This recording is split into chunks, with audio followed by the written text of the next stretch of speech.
21 जुलाई को शहीद दिवस के मद्देनजर सोमवार बाराबनी विधानसभा अंतर्गत सालानपुर ब्लॉक तृणमूल कांग्रेस ने रूपनारायणपुर तृणमूल कांग्रेस कार्यालय से मोड़ तक पैदल रैली निकाला।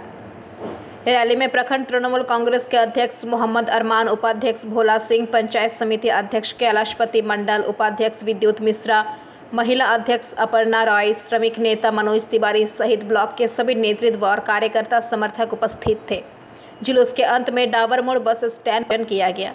আজকে আমাদের শহীদ দিবসের উপলক্ষে যেটা 21 জুলাই কলকাতাতে প্রত্যেক বছরই হয় এবং এটা এর ব্যাকগ্রাউন্ডটা হলো 1993-তে যে আন্দোলন হয়েছিল no identity card no vote, এবং সেই আন্দোলনে আমাদের 13 জন কর্মী যুবকরা মারা গেছিলেন পুলিশের গুলিতে।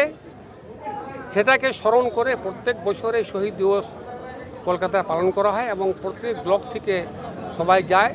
আমরাও 21 জুলাই আমাদের ব্লক থেকে অনেক যুবকরা যাবে। এর জন্য এটা সবাইকে আহ্বান করা এবং শ্রদ্ধা জানিয়ে আজকে আমরা এই মিটিংটা করছি। এটা কোথা থেকে কোথা পর্যন্ত করব? এটা আমার দক্ষিণপুর পার্টি থেকে শুরু হবে এবং ডাবর মোড় হয়, বাউড়িপাড়া হয়, আবার পার্টি অফিসে ব্যাক করে। আপনার নাম আর পরিচয়? আমি MD Arman, block president TMC party. Salanpur से राहुल तिवारी की रिपोर्ट, पीवीटीवी न्यूज़।